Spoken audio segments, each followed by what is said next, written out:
To get the most out of this video, listen to the introduction to understand what is going to happen astrologically this week and when it will occur, then use the timestamps in the description box or comments section below to go to your sun, moon and rising signs to see how things will generally affect you. This is a general read of the astrological energies that will be playing out this week. For a specific assessment of how the planetary energies will affect you personally, I would suggest getting a reading with a professional astrologer. You can do so with me through the Guiding Star Astrology website. If you're new to astrology, you are so welcome on this platform. If you would like to learn to read your own astrology chart, you can do a short, fun course with me for $35 Australian. The link is in the description below. Thank you to all my YouTube subscribers and my Patreon family members. Without you, this video and its message would not be possible.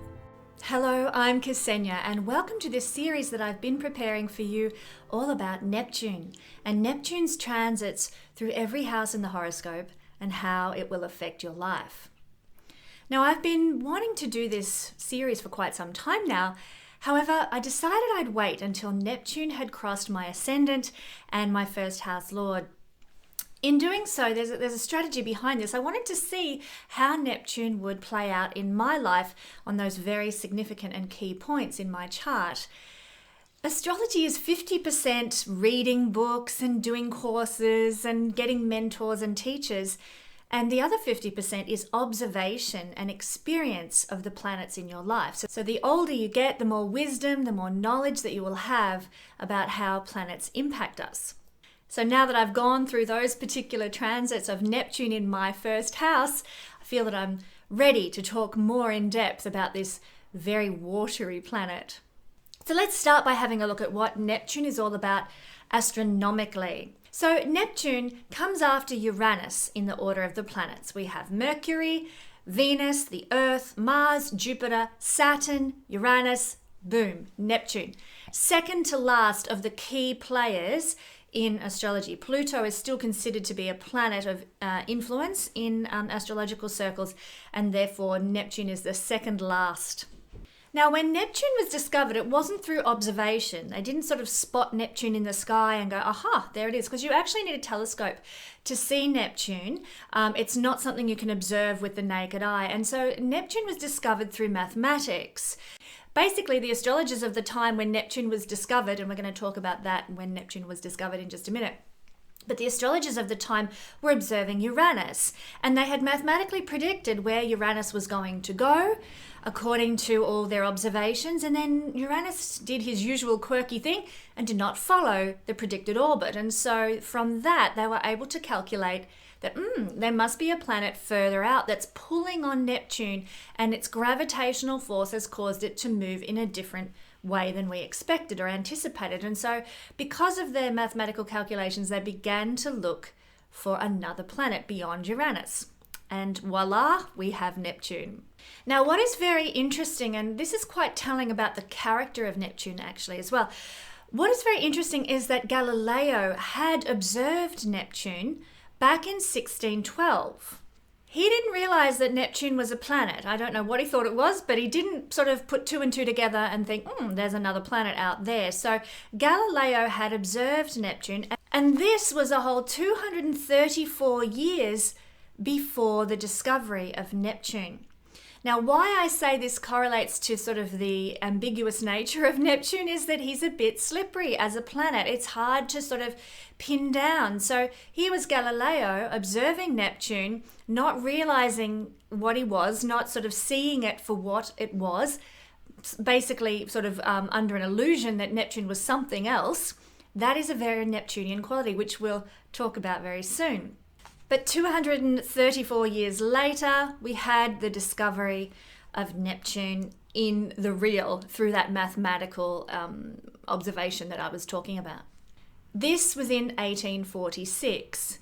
Now, most people know that when we discover new planets, there is often a rise in consciousness or an increase in conscious awareness in humanity on the Earth at the time of the discovery of a new planet. For example, when Uranus was discovered, we had a number of revolutions occurring around the world. What does Uranus correlate to? It correlates to freedom, liberation, equality, and equal distribution of resources. And what were these revolutions about all around the world? Well, namely, the French Revolution was occurring when Uranus was discovered. And that was about no more let them eat cake kind of stuff, no more of the aristocracy living in opulent luxury beyond compare, while the poor people of the land went hungry and could barely clothe and feed themselves. And of course, Uranus, sorry to diverge off Neptune, but Uranus is all about those things, equality. And so the conscious awareness of the planet had reached a point where it was like, no, now hang on, we're not going to take this inequality anymore. We want things to be fairer. We want things to be more even. And lo and behold, at the discovery of Uranus, which rules those things, the consciousness was ripe and ready to embrace that as part of its awareness. Now, the same occurs with Neptune, who was discovered a little while after, as I said, in 1846. So what was the expansion of consciousness that occurred at the time Neptune was discovered? Well, we had an invention of photography that had occurred sort of 20 years before. Now, when we're talking about these big planetary discoveries, this is no mediocre discovery. This is really kick-ass stuff. And so we look at the surrounding sort of, 20, 30 years as an era of the discovery of Neptune. Keep in mind, when I'm talking about this, that up until the discovery of Uranus in the late 1700s, there had the existence of planets beyond what you could see with the naked eye was not known, was not proven. And so for thousands of years, the consciousness of humanity had been in a state where it was only aware of what it could see, touch, taste, hear, and smell. In the real, in the earthly dimension. If you couldn't see beyond Saturn, then there were no planets beyond Saturn. And then all of a sudden, at the discovery of Uranus, boom, we have an awareness of more. And so Uranus was discovered, and then Neptune was discovered. And so the surrounding sort of 30 odd years in the vicinity of 1846 when Neptune was discovered are Neptunian times. And so we look at what was unfolding in consciousness then. And as I just said a moment ago, photography. Photography was discovered. Neptune rules photography. Motion pictures were discovered 30 years or so after the discovery of Neptune. And Neptune rules motion pictures. The spiritualist movements were unfolding around the world. We started to find people who were interested in sort of hypnosis and mesmerism, people who would be, looking at channeling, people who wanted to conduct seances. These sorts of things started to come into vogue as parlor games, as did the tarot card readings and even astrological readings as sort of, like I said, parlor games, entertainment at fancy people's dinner parties and so on. That was the very glamorous side of Neptunian times, using those spiritualist things as entertainments for glamorous people. Plastics were discovered around this time. Braille for the blind, writing for the blind. Antiseptics. Pasteurization was discovered and started to be used. And these are just a few of the advancements that occurred in society around the time that Neptune was discovered. We also had cultural movements like Romanticism, the poets, Byron and Shelley around this time as well. We had, alongside Byron and Shelley, we had things like the Frankenstein novel or the Dracula novel, which is a very interesting thing. Impressionism was also the painting style en vogue around this era of history. And we also had the Communist Manifesto that was written. Now, some people, if you're not familiar with politics, the name communism can conjure up all sorts of negative imagery in your head. But the idea behind communism was a bit like Uranus in that it was about equality and compassion to everybody. So these are combinations of both Uranian themes, which is equality, and sort of an even playing field for everybody. And also Neptune, which is highly compassionate, wanting everybody to get an opportunity. And of course, Neptune, for those who we haven't got to this point yet, but Neptune rules idealism as well. So the ideal of the Communist Manifesto was present in these Neptunian times as well. Whether it actually functioned and worked was another matter, but the ideal was there. A utopian vision for society is what Neptune is all about, and so there's no surprise that we had movements in that direction towards that ideal at this time. Back to the astronomy, Neptune is a planet that's made up of liquid and ice. And it's also full of different gases as well. So it's quite a combination, Neptune, of many things. But it's very similar in its size and its structure to its nearest planet, which is Uranus. They're almost twin-like in many senses, even though they function very differently astrologically. Like Uranus, Neptune is actually circled by some very faint rings of dust. Uranus's rings are more visible, but Neptune does have rings as well, very light, very faint rings around Neptune. If you've seen images of Neptune that were taken, I think it was by the Voyager space probe, I may be wrong there, but if memory serves me, I think it was Voyager that took images of Neptune, you'll know that it's this beautiful, serene, blue-looking planet that has some wafting sort of white, they look like clouds, around it occasionally. And despite its very serene-looking surface, it is quite a wild planet underneath. So again, that illusionary factor there. On the surface, it looks like it's cool, calm, collected, and underneath, it's not what it seems. On Neptune, winds whip around the planet at, I have to read this, 2,100 kilometers an hour, and they're furious winds. Not only that, Neptune takes only 16 hours to do a rotation. It's heaps bigger than Earth, Neptune, lots bigger than Earth. And we take 24 hours as an Earth to rotate. But if you're a monstrous sized planet and you're spinning, doing a circuit of 16 hours,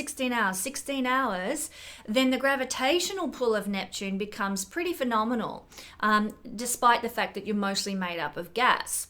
So this momentum of the gravitational force from the spin and the winds that whip around Neptune sort of whips up all the ice, methane, hydrogen, helium, and ammonia. Had to read that list to make sure I got the chemicals right. Whips it all up into a big slushy mess. So it's not this pure ethereal kind of atmosphere or body of Neptune. It's actually a bit of a slushy wild mess when you get down to it. Now, some scientists, and this is very interesting, some scientists have hypothesized, just through their calculations and observations, that the core of Neptune, which is burning iron, very fiery, very hot core, they have hypothesized that there is a layer of diamond, liquid diamond, that encircles the core of Neptune. Now, just how they've reached that conclusion, don't ask me, but it is there in scientific journals that this is a hypothesis that could prove true and correct. Now, this iron core that's burning hot, white hot iron core, is actually bigger than the Earth. So the core, the solid mass, if you like, of Neptune is larger than the Earth, and it burns at about, or its temperature is about 5,000 degrees Celsius. So it's incredibly hot, even though it's so far from the sun and distant from the sun's rays, which is usually where heat comes from in the solar system. This Neptune has its own heat source through this burning iron core. So you're getting the picture? We have this impression of Neptune, of serenity on the outside astronomically, but not quite what it seems deep down. And again, we'll see that represented when we start talking about the astrology of Neptune and how it impacts us, and therefore how it's going to impact us when it travels through each house. We also can see that it is a very fluid type planet. It's, slushy, slippery, and of course Neptune rules the watery depths of the ocean, if you're familiar with mythology and the title of Neptune. We'll talk about that in just a second as well. I love the analogy that we're seeing here of this watery fluid planet, but it has a solidness at the core and a preciousness, the liquid diamond. There's something precious at the core of Neptune. Now, Neptune, as we've already stated, is invisible. You cannot see Neptune out on a fine stargazing night. You will always need a telescope to see Neptune. And as the old Hermetic principle goes, as above, so below. The way things appear in the sky from our vantage point on Earth is exactly how they will play out and be represented and reflected in our lives on the planet. What does that mean? Well, it means that the planets we can see with the naked eye, the visible planets, in astrology, they correlate and connect to what we experience visibly, tangibly, experientially on the Earth. Our touch, taste, sight, sound, and smell. You know, the physical things of the experience of being a body incarnate on the Earth connect to visible planets and what they rule. When you get to Neptune, actually when you get to Uranus, Neptune and Pluto, they're all invisible without a telescope, and therefore they connect to the inner realm of the psyche, what motivates us unconsciously, you know, our behavioral patterns, our things we can't help about ourselves, you know, our deep psychological wounds and our karmas that we carry with us at the core of our self, at our soul level.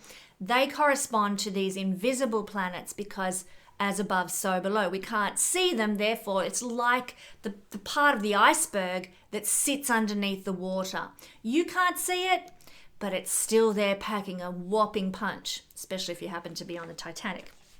So Neptune has at least 14 moons that circle it. It has a greater and denser gravity than the Earth. So if you're standing on Neptune, you will weigh a lot more than you do on the Earth. And it takes longer than one lifetime for Neptune to circle the sun. It takes 165 years. So in your lifetime, you will never see Neptune return to its natal place in your astrological chart. You just won't live that long, at least not in this day and age as I'm recording this video. Who knows what science might do in the future, but right now you won't live to be 165 and see Neptune come back to its natal position. Let's explore Neptune mythologically now. Well, Neptune is the name of the Roman god of the sea. Not only the sea though, in the oceans, but also of fresh water. Neptune was the Roman god of fresh water as well. And we often see Neptune in mythological pictorial representation with his trident. And of course, what is the symbol of Neptune astrologically? It's a trident. So there we go. There's so much correlation between the mythologies and what plays out in the skies again here. So again, there's no coincidences that when the astronomers discovered Neptune, they didn't know that it was made mostly of liquid and gas. They didn't know it was mostly a fluid planet. But lo and behold, here we are. They gave it the name Neptune, king of the oceans, and Neptune is quite an oceanic planet with its liquid mass. Once again, this is showing us how the conscious awareness works, even in unconscious ways. Now, a little bit more about Neptune mythologically was that he was the son of the Titan god Saturn. Now, along with Neptune, there was Jupiter and there was Pluto that were the sons of Saturn. And Jupiter, Neptune, Pluto didn't really get along with Saturn very well. If you're familiar with the mythology of Saturn and Jupiter, you'll know that the mother of Jupiter hid him away because Saturn had a habit of eating his children lest they rise up against him and take over. So theoretically, in the mythology, Neptune and Pluto were gobbled up by their father Saturn. But then along came Jupiter when he was all grown up to the rescue, and Saturn regurgitated his offspring, Neptune and Pluto. There were others as well, but the main ones were Neptune and Pluto, the brothers of Jupiter. And together, Jupiter, Neptune and Pluto overthrew their father Saturn, and Jupiter became king of the gods. And we had the reign of the Olympian gods from that point on, which include Neptune and Pluto. So Jupiter, Neptune, and Pluto are the Olympian gods. Saturn was the Titan god. And Uranus, who was the father of Saturn, just to confuse matters even further, was not a Titan and not an Olympian. He was sort of one of the forefathers of them all. In ancient Greece and Rome, they celebrated the role of water in their lives, and they had a festival to celebrate this, and it was known as Neptunalia. There was also another festival that occurred at the similar time called Ferinalia. I won't go into the mythology of that name, but they were both celebrated around the same time. So July 23rd and July 25th, the role of water and the preciousness of water in life was celebrated with these festivals. So Neptunalia, it was a time of honoring the god Neptune and its watery association. So let's take a peek at the astrology of Neptune. I'm going to tell you all about Neptune astrologically. What is Neptune about? Well, as we've already come across, Neptune is about illusion, seeing something and actually realizing it's something else. It's not what it seems. So that can be a number of things can be displayed that way. Glamour is ruled by Neptune, because if you're glamorous, you've got amazing makeup and hair and beautiful, shimmering, gorgeous clothes and stuff. You look very glamorous, but is that who you really are? When you wake up in bed in the morning, and your hair's a tousled mess and you haven't got makeup on and you're wearing your baggy old t-shirt, you might not look glamorous. So glamour is ruled by Neptune because it's part of that deception, if you like, but not a bad deception. It's just a deception. It's not what it seems. Neptune, in that sense, rules glamour. Neptune, as we've already discussed, rules a desire to return to Utopia, to achieve Utopia, to create heaven on earth, so to speak. So that can be a very positive thing if we're wanting to make the world a better place. And Neptune is also quite a compassionate planet. There is a lot of unconditional love that goes along with Neptune, brotherly love, the idea of anyone can be saved from their horrible life or their difficulties or their own ill choices in life. Neptune has this sort of unconditional love. Some might refer to that as this redeemer quality about it. And Neptune can be connected to miracles as well, because if somebody is raised up from the muck and mire into a wonderful life, well, that is often seen as a miracle. And that transformation that occurs is a very Neptunian associated thing in astrology. Part of this desire for utopia can actually have connections to a longing to escape the horror and the harshness of earthly reality. And those of us who are very Neptunian, who have a strong Neptune in our chart, or even a strong 12th house or a strong Pisces, will know what this is all about.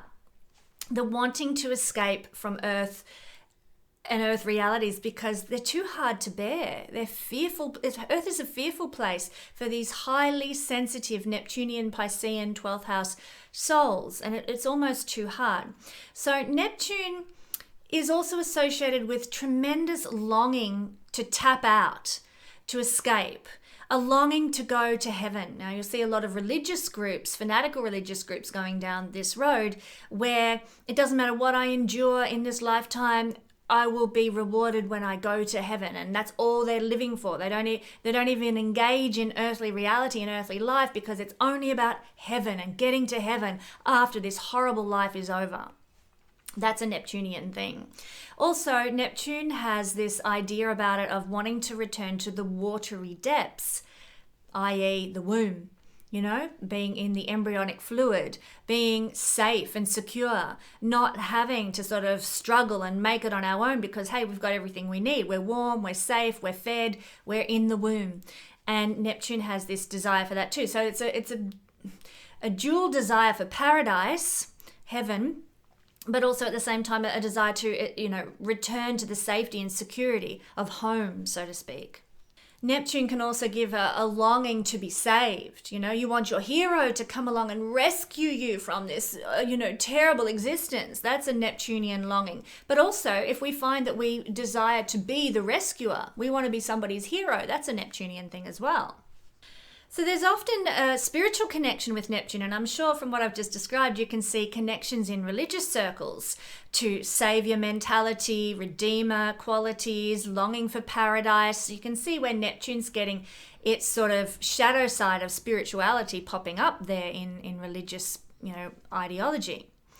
But Neptune is also in the positive side which I love to talk about more, is the beautiful connection to angelic realms, to the divine. So if we channel higher wisdom, higher knowledge, that's a Neptune thing. If we're channeling creativity, beauty, art, if we're channeling unconditional love. And now I'm talking about channeling here, not in the sort of, some entities speaking through me, although that is a Neptunian thing. I'm talking about simply expressing things that come from beyond us. Beautiful things, gracious things, ethereal things, things that come from beyond the earthly plane. That spiritual side of Neptune is so beautiful. So Neptune is the manifestation of divine love, divine grace, and divine creativity, divine creative ideals. He is connected to visualization, imagination, and even healing through visualization and imagination.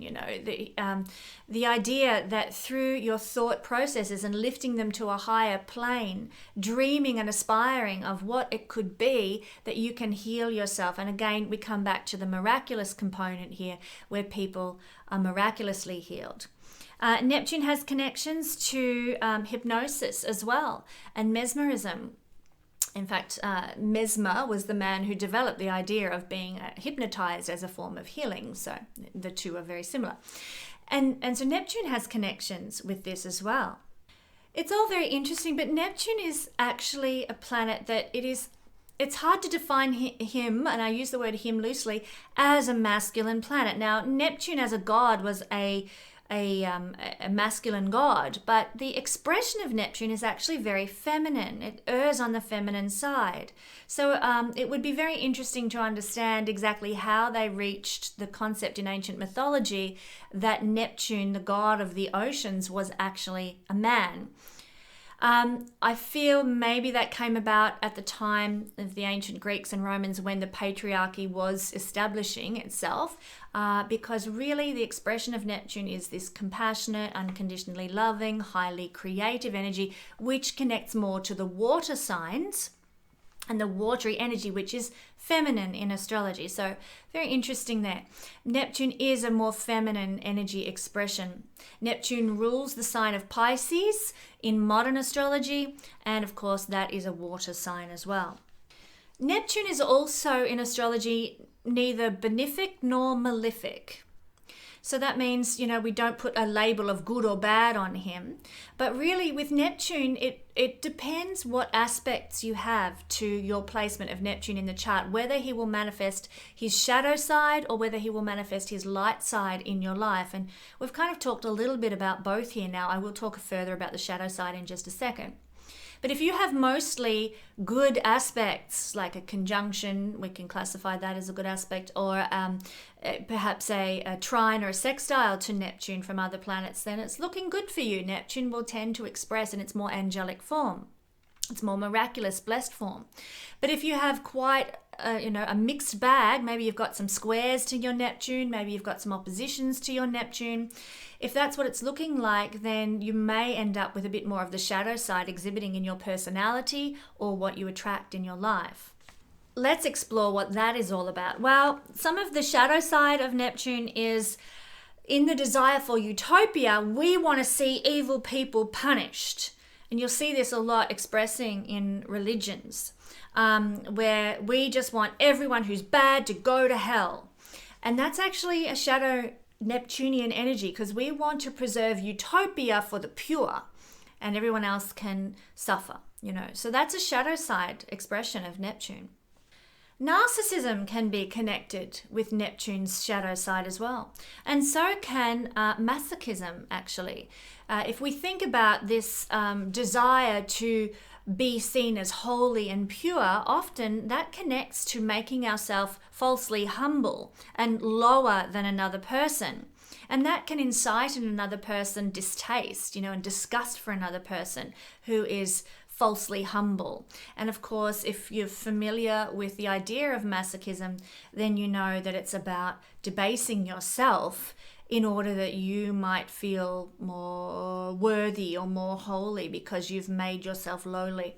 It's a very slippery, shall we say, concept. And again, not everything is as it seems. It might seem with someone who is in a masochist state that they don't care about themselves, that they don't love themselves, that they're being cruel to themselves. But very often under the surface is this energy of wanting, the best way I can describe it, to be pure through making yourself lowly, like the flagellants did in ancient medieval times through whipping themselves. Oh, they're so pure and holy because they're whipping themselves for Christ.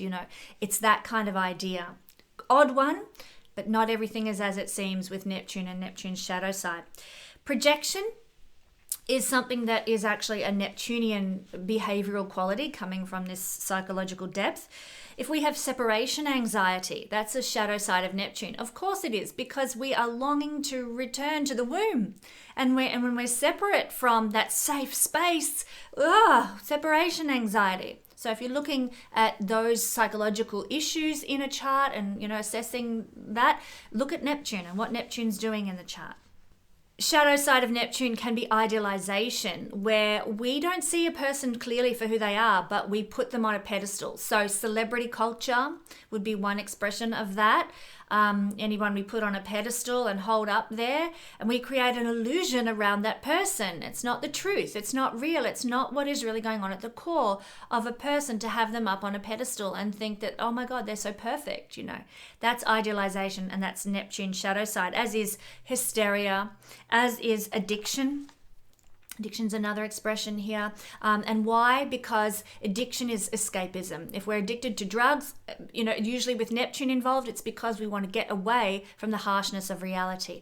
If we're addicted to alcohol, again, it's an escape mechanism and it's an escape valve, but not a healthy one, because reality is too harsh and we just long to get out of here. Obviously, deception is a shadow side of Neptune, because if you're creating an illusion, while there can be sort of times when that's good, as in the case of glamour and that's fun and what have you, sometimes when we are creating an illusion, we're deceiving others. We're pulling the wool over their eyes. We're not being our true self, and that is a shadow Neptune expression. Sacrifice, I would say, is a shadow Neptunian expression. Again, it comes in close context with this false humility kind of behavior.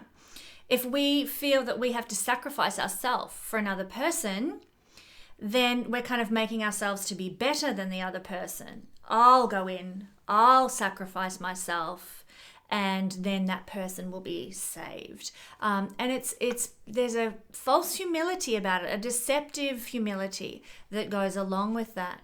And of course, oftentimes when people have strong Neptune representations in the chart, they lose themselves, they martyr themselves for the sake of another. Does that benefit their life? No, usually. But it might make them feel spiritually greater, or that they have been a noble person. Again, we've got this sacrifice energy that's a bit not what it seems, and this is also the shadow side of Neptune. Victimization. Victimization is another Neptunian energy where, poor me, I am suffering because life has been unkind, and therefore I am longing to get away from life, and return to the womb or go to paradise because I have been victimized. Instead of being our own savior, instead of making the best of things and doing what we can to transform our karma, no, we're a victim and we just want to escape. That's so Neptunian shadow side. Especially, you could call it suffering that's seen as purity. So these are some of the Neptunian shadow energies. I don't want to leave it on that though. There are good things, obviously, that Neptune correlates to. We've talked about some of these, but, others might be the belief that there is enough for everybody, and that the universe can be kind and the universe has our back. In fact, transcendence of matter is a very big Neptunian theme. The belief that eventually good will win over evil. That's Neptunian as well. Jesus' teachings were very Neptunian. He was, after all, the avatar for the age of Pisces, which was ruled by Neptune. So compassion, unconditional love. We've talked about that. Forgiveness, healing, all these things, divine healing, miraculous healing. These are Neptunian ruled things. So Jesus was a big representation of Neptune energy in the positive. The most creative and artistic planet, we've already talked about that. And it's actually at its strongest capacity in water signs. So Neptune does very well in Pisces, Cancer, or Scorpio. She will tend to give the best results if that's where he is in your natal chart, but also if that's where he's transiting at any given time, he's going to give the better side of himself to you. Neptune rules the color light blue. Hence, I have my blue blouse on here today for this video, but I've also worn my very well, you might not be able to see it because the color in this camera doesn't actually come up that good. I need to get a new camera, but it's actually a very beautiful velvet jacket that's ocean color, like the kind of tranquil turquoise that we see up on the beaches of Queensland or some beautiful tropical beaches. And I thought, seeing as Neptune rules these gorgeous oceans, I would wear my beautiful aqua turquoise color velvet jacket with my light blue Neptunian top. Neptune can also have connections to lavender, purpley colors also. Hence, we see often people who work in spiritual, sort of new agey fields have a lot of purple going on, because often they might not be aware of this even, but they're probably highly Neptunian people. They have a strong Neptune in their chart, and so the purple element tends to come through quite a lot, and you'll see a lot of, websites and stuff with purple this and lavender that on many spiritual sites. Neptune rules the gemstone amethyst as well, and so amethyst has a lot of qualities to it that correlate very strongly to Neptune. Some tangible things, and I did say in the beginning Neptune's more psychological. Yep, that's true, very true, but Neptune does have some governance of certain items on the planet, namely because of what was happening at the time Neptune was discovered, what things were starting to be used and utilized when Neptune was discovered, and therefore Neptune gets the rulership of those things. So the ocean, obviously, but oils, plastics, impressionism, film, photography, advertising, poisons, escapism, that's not actually a tangible thing, but that's obviously something Neptune rules, drugs. As I've already illustrated, a lot of these things were being discovered. Film, photography, medications, the shipping industry, steam-powered ships were really starting to get a Guernsey around the time that Neptune came along. So shipping and the oceans, all of these things, highly Neptunian. Now, in my level 1 astrology course that is coming out, you can learn more about Neptune and the things Neptune rules, and we go into greater depth with Neptune there and its rulerships. So if you're interested in knowing more, check out that course. But what does Neptune want? It wants unwavering trust, unwavering love, and unwavering belief that the divine will come through for you. Even in the face of no evidence at all, Neptune wants us to believe. If you are 40 odd years old and you've never had a boyfriend, Neptune is saying, keep believing and the miracle can happen. And I would encourage you, if that's the case, well, wait till you're 42. Who knows? Neptune, when it reaches its maturation at 42, may just bring you what you've been waiting for. So that's a short look at the beautiful and quite intriguing and unusual planet of Neptune. Now let's have a look at what Neptune is all about when he travels through a house in the horoscope and what he's going to do for you while he's there. So how do we find out which house Neptune is transiting, and for the sake of this video, if Neptune is in our 6th house? Well, I would suggest going to a website like planetwatcher.com, which will show you where the planets are at this moment in time. It's very easy to use. And you look for the glyph of Neptune, the little trident symbol, and what sign it happens to be sitting in. That's going to tell you where Neptune currently is in the sky. Then we need to compare that with your chart, and you'll need to know your rising sign for this.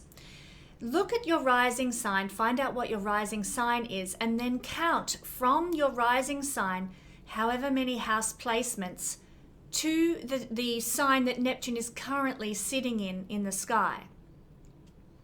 that will tell you what house Neptune is in. So we are looking at the 6th house for this video. Let me give you a 6th house example. Here we have Neptune in the sign of Pisces for our example. And that would mean that you would be a Libra rising person for Neptune to be in the 6th house, because Libra is your first house where your ascendant is. We've got 1, 2, 3, 4, 5, 6 houses to find where Neptune is currently transiting. So if we're looking at, say, Neptune in Pisces, we would be a Libra rising person to have Neptune transiting the 6th house. So work out what your rising sign is, find out where Neptune is, and count how many houses from your rising sign to Neptune, and there you'll have it. Go to the video for what you're experiencing. So when Neptune is in the 6th house, well, this is the house of work. It is the house of our routine, what we do every day. It's the house of health and well-being. And it's also the house of service. Now that's the 6th house in a nutshell. The 6th house is a tremendously complex house. It has like split levels, if you like. There's a very low vibrational element to the 6th house, and there is also quite a beautiful vibrational higher level of the 6th house. But I'm not going to go into a big lesson about the 6th house today. Suffice to say that they are the main themes of the 6th house. It is considered to be one of the most difficult houses in the chart. And it's a particularly difficult house for Neptune to transit through for 14 years because it sits opposite the 12th house. This is the 12th house of the horoscope, the final house. And opposite that is the 6th house. So Neptune is most at home in 12th house arenas. It's like it's territory. And the 6th house is the opposite of where Neptune feels at home. So in a sense, Neptune's in its fall. The 6th house is a house of moving away from source, moving away from spirit. 12th house, moving away from spirit, moving away from source in order to define our lives on earth by boundaries and by rituals. Very opposite to Neptune, which is about going back to source, connecting back to spirit. So this is a very oil and water type transit. Let's have a look at these themes of the 6th house and how they manifest when Neptune is transiting there. Well, our health is obviously the first one for the 6th house, and when Neptune is transiting here, we can get a sort of a victim mentality regarding our health. In other words, we become something of a hypochondriac. Now remember, there are different manifestations of this depending on your personal vibration. If you are someone who vibrates at a low level, life is woe is me, I suck, life is hard, everything's awful, then you will tend to manifest the difficult expressions of Neptune's transit. But if you're someone who looks for joy, who is optimistic and glass half full, if you sort of live on that higher plane, so to speak, then you will tend to manifest the more positive components of Neptune in this placement. Just setting that out for you. So hypochondria can be one of the manifestations of Neptune transiting here, where you just see yourself as unhealthy and sick and suffering in the body all the time. And really what hypochondria is, a projection of fear that expresses through the body. So if you are, you might like to look at some psychological work. If you are experiencing constant, issues with your body that are a bit mysterious and can't be sort of pinpointed, do some psychological therapy to help you deal with that hypochondria expression. But also, as I've just already kind of alluded to, mysterious illnesses can present themselves. Illnesses that don't seem to have a physical root cause in human reality. And they may be coming again from your psyche. They may be coming from deep within yourself, from fears, from longings that are projecting through the body. Mysterious illnesses like allergies, fungal infections, eczema, things like that you might not be able to find a source for. So Neptune has no boundaries, and here in the house that has to do with health and also diseases, it can seep into our reality. We have no boundary, no blockage, no sort of wall between us and illness. And so we tend to absorb, we're porous to, potential illnesses out there. But the good news is that Neptune is also a planet of healing, and the sixth house at its highest level is a healing house. It likes to perfect things and make things better, to fix problems. So it's a transit where you can heal your physical ailments, potentially through, and we're going to talk about this in just a minute, through different means. But Neptune is a planet of magic, and so you can experience magical healings at some point over this 14-year transit. But one of the things you will need in order for that to manifest is to put appropriate boundaries in place. And Neptune's transit through the sixth house is actually to teach you that you need boundaries, with regard to your health and, maybe your mental well-being as well, to put boundaries in place to protect yourself. But often the lesson comes through having no boundaries and suffering, and then having to learn to put boundaries in place so that we can heal from those particular sufferings. Putting boundaries in place can be actually quite difficult for some people, particularly anyone who has a strong Pisces element in their chart or a strong 12th house element in their chart. And if you're going through this transit, it can be somewhat challenging. You can also contribute, though, to healing through visualization techniques.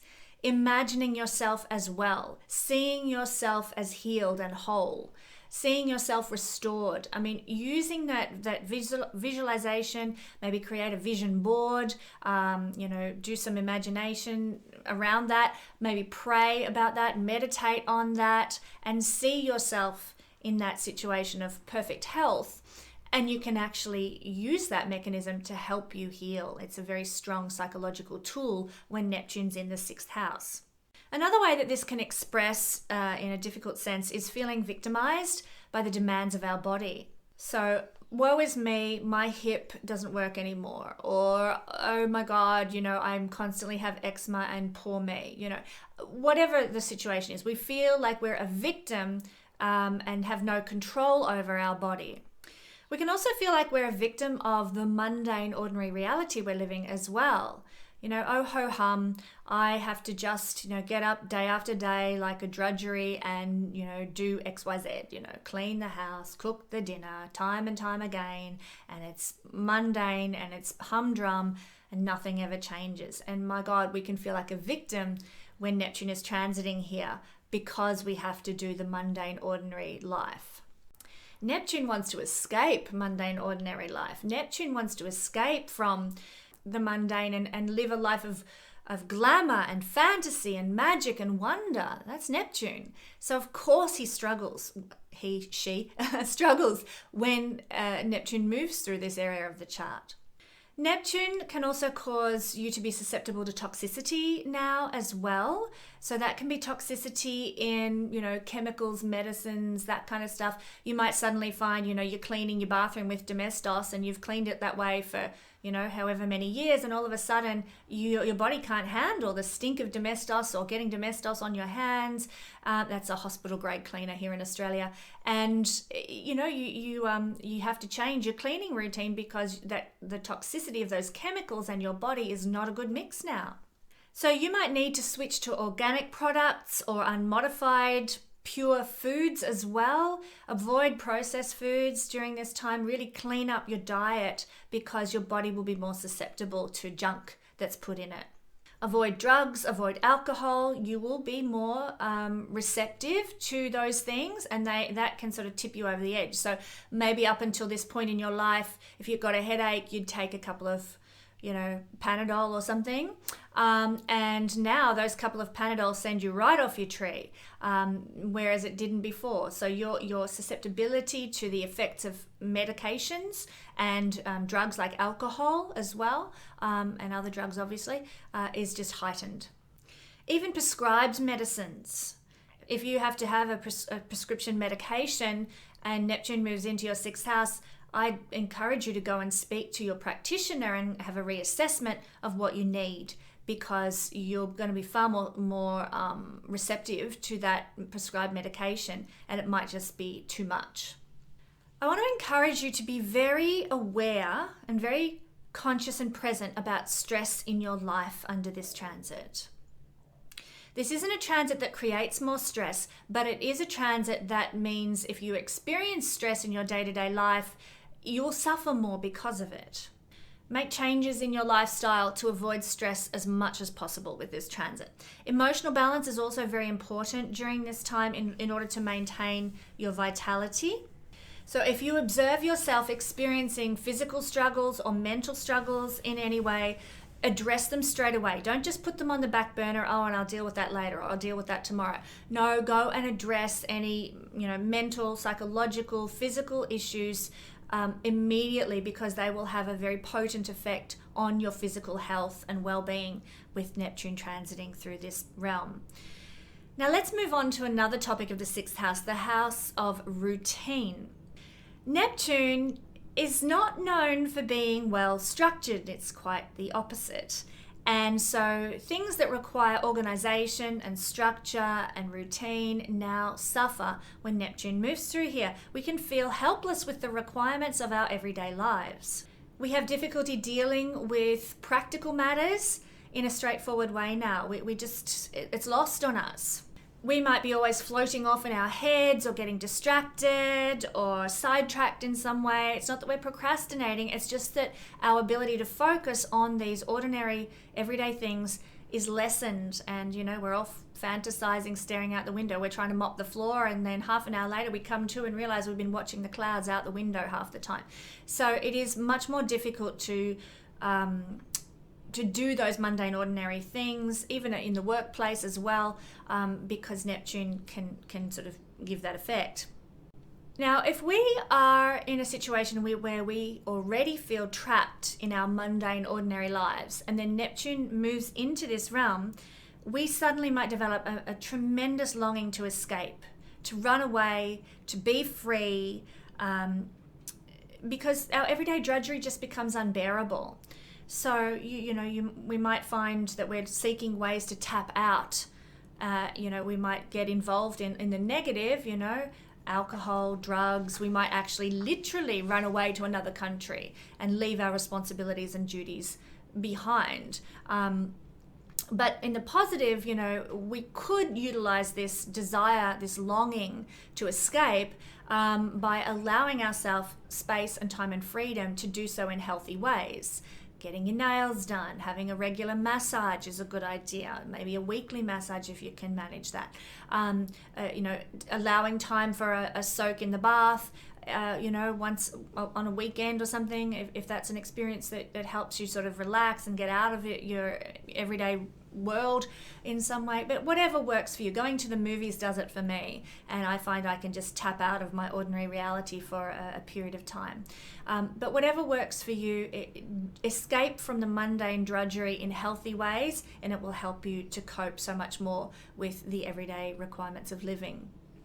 Neptune wants to know that it's making a difference, making the world more beautiful, more romantic, more delightful, and helping the world to move into realms of idealism or utopianism, if you like.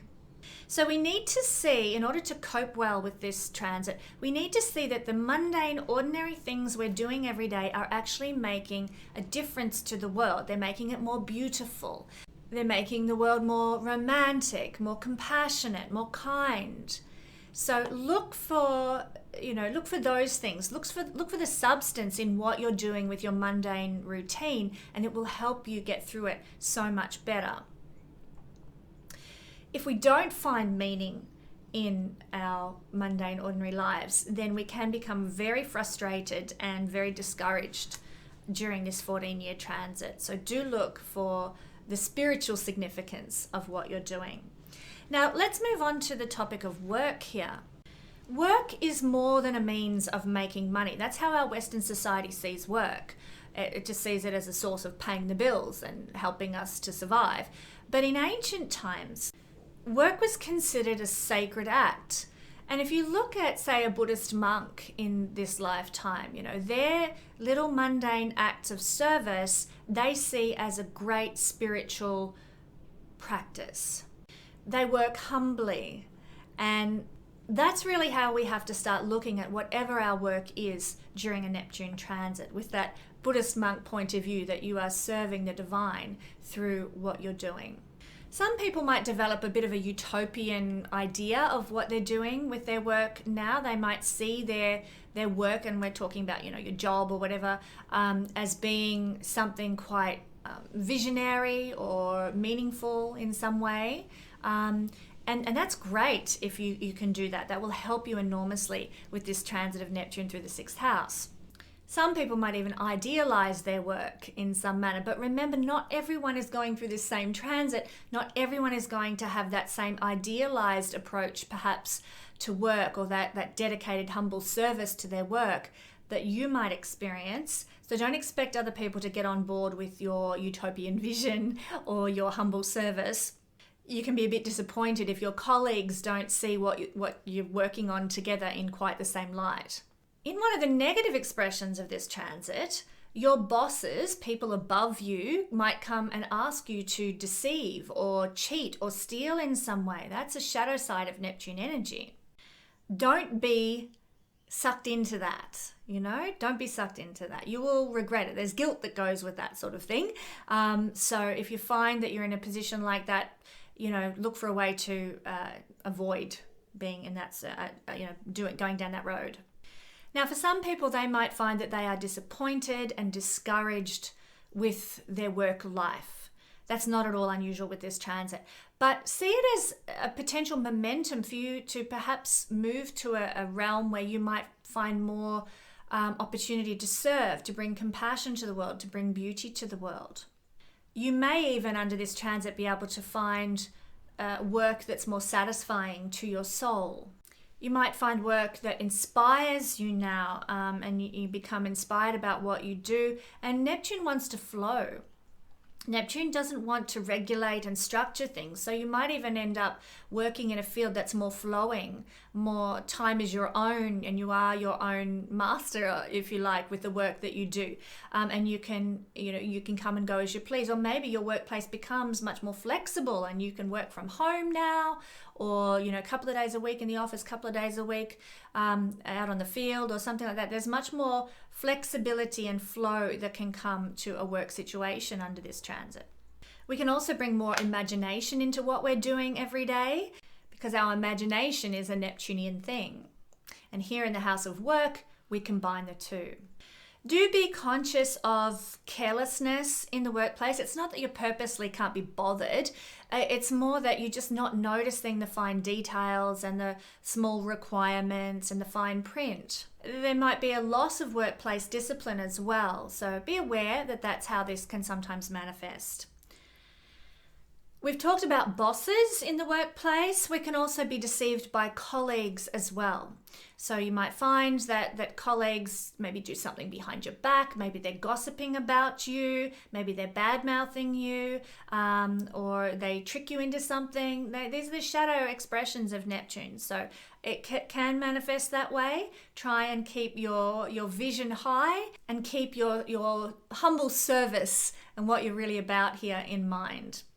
Some people might find that during this 14-year transit, there might even be periods where they don't work at all, because Neptune is to escape from something, and here in the house of work, you might escape from work. You might retire, and you might take a holiday. You might like a long service leave kind of thing. These are the positive expressions of this. You might find that suddenly your prosperity is such that you don't have to work as many hours or as long or as hard or anything like that. Worst case scenario, shadow expression of this transit with work might mean that you can't work. Maybe your health prohibits you. Maybe in some way you have to be isolated and so you can't work. Some people, I'm not saying this is a transit for going to prison, but places like prisons, hospitals are places ruled by Neptune. And so because you're in prison, you can't work. Because you have to go to hospital, you can't work. They are other expressions of this in the lower form. Now, some people also might experience confusion and lack of clarity about their work. Do I really want to be here? Is this really me? But if I don't, oh my goodness, what will happen to me? And you go through this whirlwind. Remember, Neptune has the winds whipping around it, the actual planet. You might go through this whirlwind of, confusion about who you are in the workplace and what your purpose is. This can make you feel aimless and lacking in momentum. No direction now with work. So that's another expression of Neptune in the realm of work.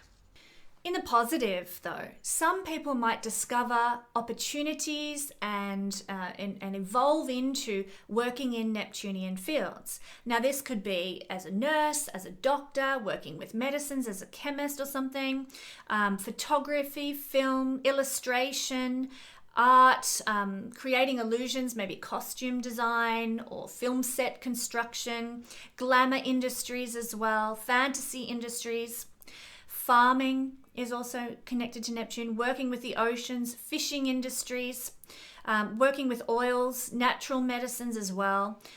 Or maybe you find that you start working in a Neptunian place, working in a prison, working in a hospital, working in a day spa or holiday retreat place. So these are some of the best ways to manifest Neptune moving through the sixth house.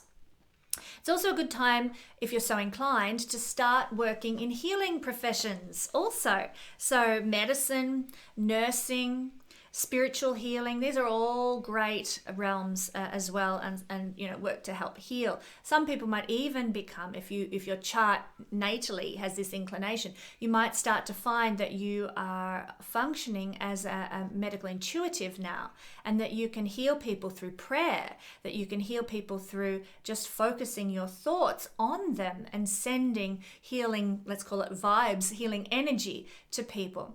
Neptune in the sixth house at its most high, strong expression gives people great powers as healers. But that's, you have to have, and if you've got that in your natal chart, you have to have Neptune with no hard aspects to it.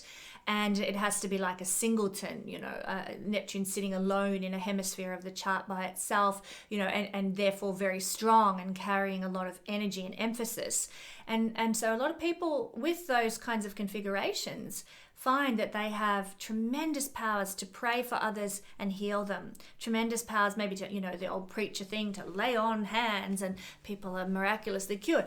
Neptune can give that effect in the sixth house. You might experience you might experience a laying on of hands type experience of being healed because of Neptune here. So healing realms in this sixth house it is a house of healing.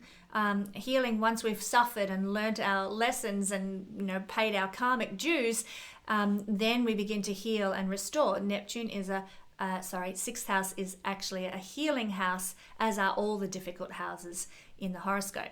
So Neptune, a planet of healing here in a healing house, can take you to that dimension. And you can start working in healing realms as well. I want to encourage everybody who's going through this transit, I'm going to conclude with this. See your work as a vehicle for compassion and service now. If you do that, you will live the highest vibrational expression of Neptune through the sixth house. The more you work with compassion and service, the more you will burn your karma. This sixth house is a house of burning karma, getting rid of our old karmic fruit that we don't want. And the more you serve and act with compassion, the more you will heal that side of yourself. So you stand to benefit greatly by Neptune's influence in this realm. So good luck with your sixth house Neptune transit, people. Thank you for joining me for this video.